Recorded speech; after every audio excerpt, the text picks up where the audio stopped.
Hello குட்டீஸ். இன்னைக்கு story கேட்கறதுக்கு எல்லாரும் ஆர்வமா இருக்கீங்களா? நானும் ஒரு புது ஸ்டோரியோட வந்திருக்கேன். வாங்க நம்ம ஸ்டோரிக்குள்ள போலாம். இன்னைக்கு பார்க்க போற ஸ்டோரியோட தலைப்பு என்ன அப்படின்னா, பி கிரேட்ஃபுல். நன்றி அறிதலோட இருங்கள் அப்படிங்கிறது தான் இந்த ஸ்டோரியுடைய தலைப்பு. நம்ம எப்பவுமே நம்மளுக்கு யாராவது உதவி செஞ்சாங்க அப்படின்னா, இல்ல நம்மளுக்கு ஒரு நன்மை செஞ்சிருக்காங்க அப்படின்னா, அத நம்ம மறந்துடவே கூடாது. நம்ம எப்பவுமே எப்படி இருக்கணும் அப்படின்னா, அவங்களுக்கு கிரேட்ஃபுல்லா இருக்கணும். ரொம்ப தேங்க்ஃபுல்லா இருக்கணும். அத தான் இந்த ஸ்டோரியில பார்க்க போறோம். ஒரு நாளு ஜீசஸ் என்ன பண்ணாங்கன்னா, எருசலேம் அப்படிங்கிற ஊருக்கு போறதுக்காக நடந்து போயிட்டு இருந்தாங்க. அப்படி போகும்போது அவங்க சமாரியா, கலிலேயா அப்படிங்கிற ஊர்கள் வழியா தான் அவங்க கடந்து போணும். அப்படி போய்கிட்டு இருக்கும்போது ஒரு கிராமத்துக்குள்ள ஜீசஸ் வந்து போறாங்க.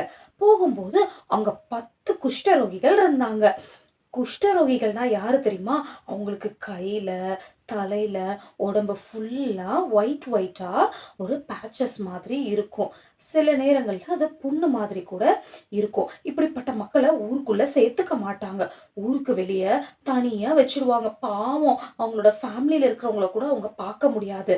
ஒ அந்த காலத்துல அந்த ஆசாரியர்கள், அதாவது ப்ரீஸ்ட், இப்ப நம்மளுக்கு எப்படி வந்து பாஸ்டர்ஸ் எல்லாம் இருக்காங்க இல்லையா? அந்த மாதிரி ப்ரீஸ்ட் இருப்பாங்க.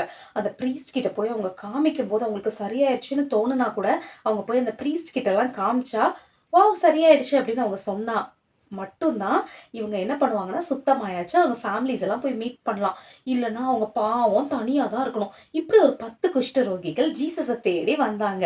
ஜீசஸ் அந்த இடத்துல என்ன பண்ணாங்க அப்படின்னா, இந்த மாதிரி குஷ்டரோகம் எங்களுக்கு இருக்கு அப்படின்னு சொல்லி சொன்ன உடனே அந்த 10 பேர்த்தையும் ஜீசஸ் பார்த்து சொன்னாங்க, "நீங்க போய் உங்கள ஆசாரியர்கள் கிட்ட காமிங்க" அப்படின்னு சொல்லி சொன்னாங்க. அப்படின்னா என்ன அர்த்தம்? நீங்க வந்து ஹீல் ஆயிட்டீங்க. நீங்க போய் ஆசாரியர்கள் கிட்ட காட்டுங்க. ப்ரீஸ்ட் கிட்ட போய் காட்டுங்க அப்படின்னு சொல்லி சொல்றாங்க. இத கேட்ட உடனே இந்த 10 பேரும் ப்ரீஸ்ட்ட நோக்கி போறாங்க. அந்த ஆசாரியர்கள நோக்கி போறாங்க. போன உடனே அவங்க அந்த கைகள காமிக்கிறாங்க.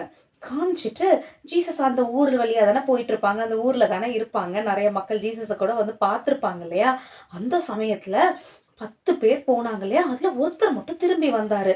என்ன அப்படின்னு பார்த்தா, "ஜீசஸ், எனக்கு சுகமாயிடுச்சு. பாருங்க என்னோட கை நார்மலான கை மாரி ஆயிடுச்சு.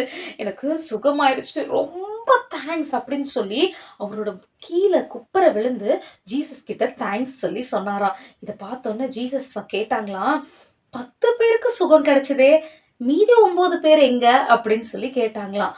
அவங்க யாரும் என்ன பண்ணல, வரல. அவங்க சுகமாயிடுச்சுன்னு சொன்னோனே ஹேப்பியா அவங்க ஃபேமிலிய மீட் பண்றதுக்கு சில பேர் போயிருக்கலாம். சில பேர் ஃப்ரெண்ட்ஸ மீட் பண்றதுக்கு போயிருக்கலாம்.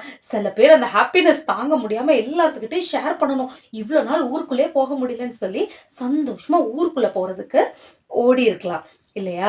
அந்த ஒருத்தர் மட்டும் ஜீசஸ்க்கு தேங்க் பண்ணணும்னு சொல்லி திரும்ப வந்தாங்க இல்லையா? அது ஜீசஸ்க்கு எவ்ளோ புடிச்சிருந்தது. இந்த ஒருத்தர் மட்டும் தான் எனக்கு தேங்க் பண்ண வந்தாரா? அப்படின்னு சொல்லி கூட ஜீசஸ் கேட்டாங்க இல்லையா? நம்மளும் கூட அந்த ஒரு குஷ்டரோகி மாதிரி நம்மளுக்கு ஹெல்ப் பண்ணவங்களுக்கு எப்பவுமே தேங்க் பண்ணணும். நம்ம லைஃப்ல எப்பவுமே ஃபர்ஸ்ட் காட்க்கு தேங்க் பண்ணணும். ஏன்னா இவ்ளோ அழகான பியூட்டிஃபுல்லான லைஃப், பியூட்டிஃபுல்லான பேரண்ட்ஸ காட் நமக்கு குடுத்துருக்காங்க. அதனால காட்க்கு எப்பவுமே நம்ம காலையில ப்ரே பண்ணி தேங்க் பண்ணணும். அடுத்தது அம்மா, அப்பாக்கு மறக்காம நம்ம அவங்க செய்ற சின்ன சின்ன விஷயங்களுக்கு தேங்க் பண்ணணும். அம்மா, அப்பா கூட சண்டை போடக்கூடாது, முறுமுறுக்க கூடாது. இவ்ளோதான் செஞ்சு குடுத்தீங்களா? இந்த ஃபுட் தான் செஞ்சு குடுத்தீங்களா? எனக்கு இந்த ட்ரெஸ் தான் வாங்கி தர்றீங்களா? இவ்ளோதான் பண்ணுவீங்களான்னு சொல்லவே கூடாது. அவங்க நம்மளுக்கு பண்ற விஷயங்களுக்காக நம்ம தேங்க் பண்ணணும். அம்மா, அப்பா நம்மளுக்காக தான் கஷ்டப்பட்டு ஏர்ன் பண்ணி நம்மளோட எல்லா தேவைகளையும் சந்திக்கிறாங்க. ஸோ அம்மா, அப்பாக்கு எப்பவுமே தேங்க் பண்ணணும். அதே மாரி உங்க டீச்சர்ஸ்க்கு தேங்க் பண்ணணும். டீச்சர்ஸ கிண்டல் பண்ணக்கூடாது. அம்மா, அப்பாக்கு அடுத்தபடியா நம்மளுக்கு நல்லது நினைச்சு நல்ல காரியங்கள சொல்லிக் கொடுக்கறது டீச்சர்ஸ் தான். ஸோ டீச்சர்ஸ நம்ம குறை சொல்லி பேசக்கூடாது. டீச்சர்ஸ்க்கு தேங்க் பண்ணணும். உங்களுக்கு ஹெல்ப் பண்ண யாருக்குமே தேங்க் பண்ண மறந்துடாதீங்க. ஓகேவா? கண்டிப்பா தேங்க் பண்ணுவீங்களா? Very good children. God bless you.